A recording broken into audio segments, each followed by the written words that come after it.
Doctor Kanhaiya Rai, associate professor, department of economics, AS college Vikramganj.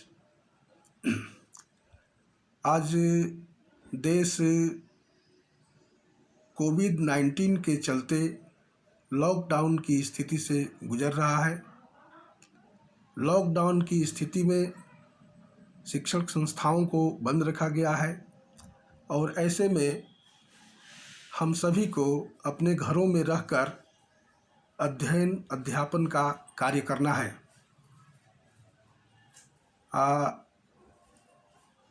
Online study material, video द्वारा study material भेजा जा रहा है। छात्रों से मेरा अपील है कि जो भी स्टडी मटेरियल भेजा जा रहा है उसका आप अध्ययन करें, उससे लाभ उठाएं। आज मैं बीए पार्ट 3 इकोनॉमिक्स ऑनर्स के विद्यार्थियों के लिए वीडियो पर स्टडी करने जा रहे हैं। आज का जो विषय है वह है आर्थिक विकास के कारक। आर्थिक विकास के कारकों में भी आर्थिक विकास के गैर आर्थिक कारकों पर आज हम प्रकाश डालेंगे। अर्थात आज का जो विषय है वह है आर्थिक विकास के गैर आर्थिक कारक। जब हम आर्थिक विकास की बात करते हैं तो इसमें आर्थिक और गैर आर्थिक दो तरह के कारक हैं जो आर्थिक विकास को सकारात्मक या नकारात्मक रूप में प्रभावित करते हैं। पीछे के वीडियो में हम आर्थिक कारकों की चर्चा कर चुके हैं। आज आर्थिक विकास के गैर आर्थिक तत्वों की चर्चा करेंगे। प्रोफेसर नाइट और प्रोफेसर केर्नक्रास जैसे अर्थशास्त्रियों का मानना है कि आर्थिक विकास को प्रभावित करने वाले गैर आर्थिक तत्वों में पहला जो कारक है वो सामाजिक कारक है। यानी सामाजिक कारक जो है वो बहुत अंश तक आर्थिक विकास को सकारात्मक या नकारात्मक रूप में प्रभावित करता है। अल्प विकसित देशों में जाति प्रथा, संयुक्त परिवार प्रथा या पैतृक संपत्ति के प्रति मोह लोगों में देखने को मिलती है। जिन भी देशों में इस तरह का सामाजिक वातावरण है, सामाजिक परिवेश है, जहाँ जाति प्रथा की प्रधानता है, जातिगत कार्यों में ही लोग रुचि रखते हैं, या जहाँ संयुक्त परिवार प्रणाली काम कर रही है, जहाँ कमाने वाले कम लोग हैं, खाने वाले ज़्यादा लोग हैं, या परिवार के कुछ ही सदस्य आर्थिक क्रियाओं में लगे हुए हैं, या फिर जिन देशों में पैतृक संपत्ति के प्रति लोगों में मोह है, लोग घर से बाहर नहीं जाना चाहते हैं, उनमें होम सिकनेस है, ऐसे सामाजिक वातावरण वाले देशों में आर्थिक विकास की गति तेज होती है, कम होती है। अर्थात आर्थिक विकास की गति जो है वो नीची रह जाती है।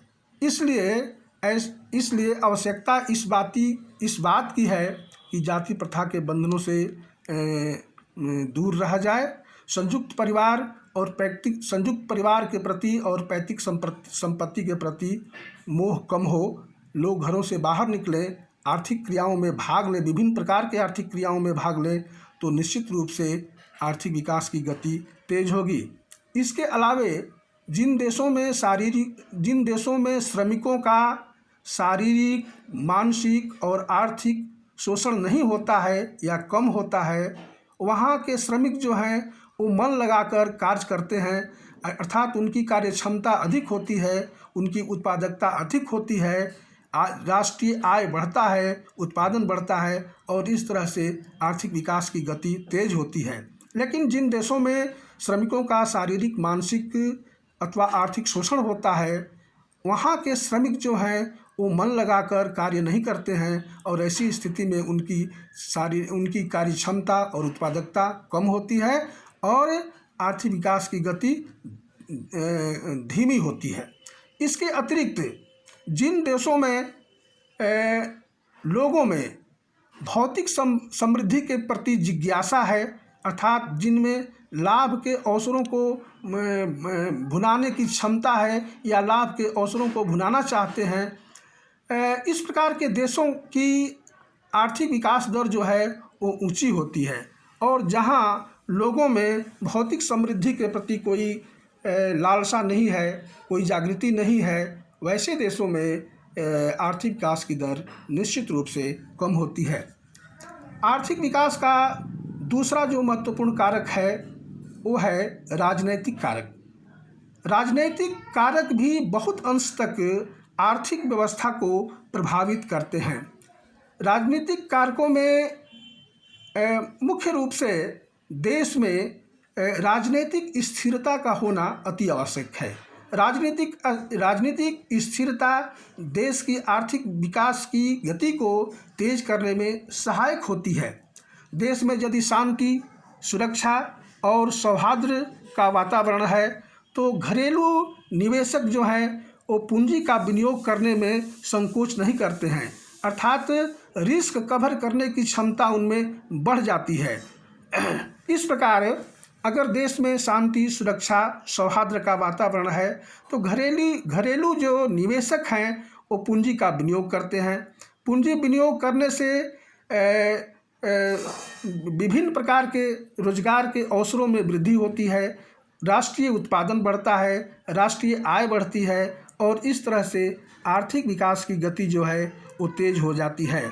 लेकिन जिन देशों में शांति, सुरक्षा, सौहार्द का वातावरण नहीं है वहाँ पर आर्थिक विकास की गति धीमी पड़ जाती है।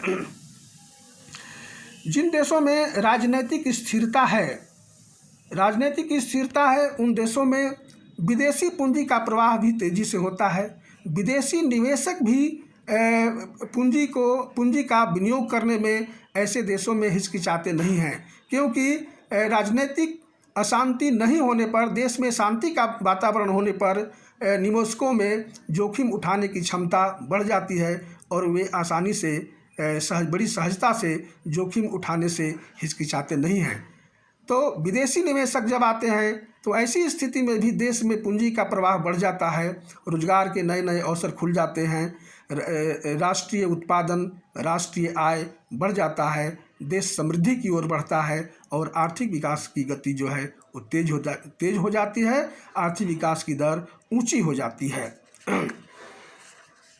इसके अलावा आर्थिक विकास को प्रभावित करने वाला एक और महत्वपूर्ण कारक है जिसे हम लोग अंतर्राष्ट्रीय कारक कहते हैं। अंतर्राष्ट्रीय कारक, अंतर्राष्ट्रीय परिस्थितियां भी बहुत अंश तक आर्थिक विकास को प्रभावित करते हैं।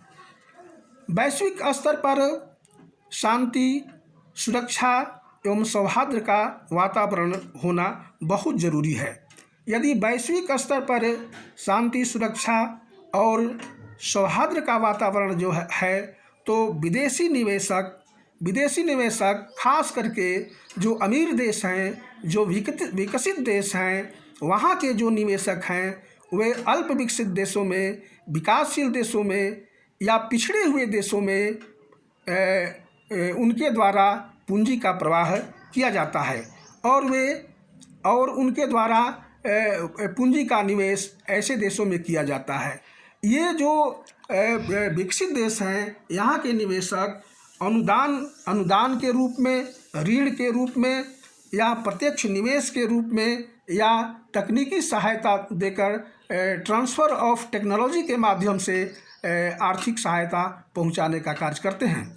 तो जब विदेशी निवेशकों द्वारा देश में ऋण की मात्रा बढ़ जाती है, विदेशी निवेशकों द्वारा जब अनुदान दिया जाता है या विदेशी निवेशकों द्वारा जब अल्प विकसित देशों में प्रत्यक्ष निवेश किया जाता है, तरह तरह के उत्पादक कार्यों में, विभिन्न उत्पादक कार्यों में निवेश को प्रोत्साहन दिया जाता है, निवेश को बढ़ाया जाता है, तो ऐसे में अल्प विकसित देश में, पिछड़े देशों में पूंजी का प्रवाह बढ़ जाता है, पूंजी का स्टॉक बढ़ जाता है।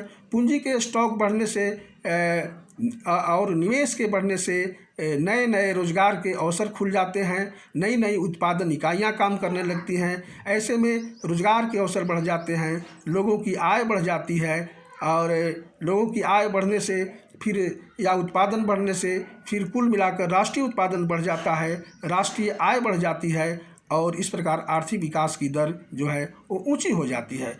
तो आर्थिक विकास की दर को बढ़ाने में अंतर्राष्ट्रीय कारक भी काफ़ी महत्वपूर्ण साबित होते हैं। फिर ये विकसित देशों द्वारा अर्ध विकसित देशों को या अल्प विकसित देशों को तकनीकी सहायता भी दिया जाता है। तकनीकी सहायता के कारण, ट्रांसफ़र ऑफ टेक्नोलॉजी के कारण भी यहाँ उत्पादन जो है वो बढ़ जाता है, देश की उत्पादकता बढ़ जाती है और इस प्रकार से आर्थिक विकास की दर तेज हो जाती है। आर्थिक विकास के इस तरह से हम देखते हैं कि बहुत से कारक हैं, लेकिन इनमें ये जो सामाजिक कारक हैं, राजनीतिक कारक हैं या अंतर्राष्ट्रीय कारक हैं, ये अति महत्वपूर्ण हैं और ये किसी भी देश की अर्थव्यवस्था को सकारात्मक या नकारात्मक रूप में प्रभावित करते रहते हैं। आर्थिक विकास के एक अन्य कारक के ऊपर भी चर्चा करना आवश्यक होगा। प्राकृतिक आपदा भी एक ऐसा कारक है जो किसी देश की अर्थव्यवस्था को सकारात्मक या नकारात्मक रूप में प्रभावित करती है। प्राकृतिक कारण कभी कभी ऐसा होता है कि देश में बाढ़, अकाल, भूकंप, अतिवृष्टि या अनावृष्टि के कारण किसानों की फसलें बर्बाद हो जाती है और जब ऐसी प्राकृतिक आपदाओं से बड़े पैमाने पर फसलों की बर्बादी होती है, आर्थिक क्षति होती है, तो देश की अर्थव्यवस्था ठहर सी जाती है, आर्थिक विकास रुक सा जाता है और ये प्राकृतिक आपदाएं आर्थिक विकास को नकारात्मक रूप में प्रभावित करती हैं। लेकिन जब मौसम कृषि कार्यों के अनुकूल होता है, समय से वर्षा और आवश्यकता अनुसार वर्षा होती है, तो इसका खासकर कृषि क्षेत्र के ऊपर अनुकूल प्रभाव पड़ता है और अर्थव्यवस्था को मजबूती प्रदान करने में मदद मिलती है। प्राकृतिक प्रकोप में महामारी की चर्चा भी करना आवश्यक होगा।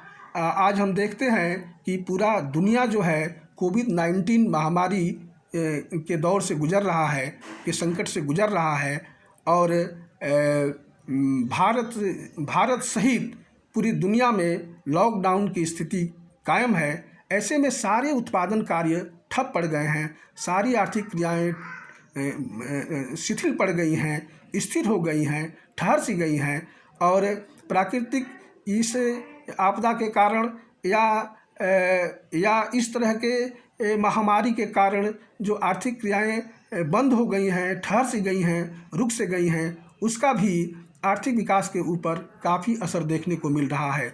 चूँकि सारे उत्पादन कार्य बंद हैं, उत्पादन की प्रक्रिया ठहर सी गई है, इसलिए न केवल बेरोजगारी बढ़ रही है, बल्कि राष्ट्रीय उत्पादन, राष्ट्रीय आय भी घट रहा है और राष्ट्रीय आय उत्पादन के घटने, बेरोजगारी के बढ़ने के कारण राष्ट्र की जो आर्थिक वृद्धि दर है वो भी देशों की काफ़ी कम हो गई है।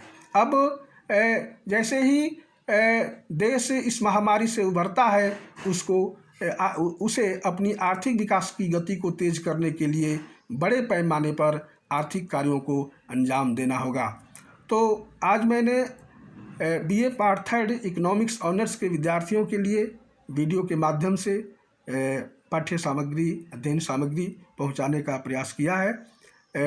मेरी अपील है कि इस सामग्री से BA इकोनॉमिक्स ऑनर्स के छात्र लाभान्वित होंगे और इसका अध्ययन करेंगे ताकि हम लॉकडाउन की स्थितियों के चलते जो हम महाविद्यालयों में अध्यापन नहीं करा पा रहे हैं उसकी भरपाई हो सकेगी। धन्यवाद।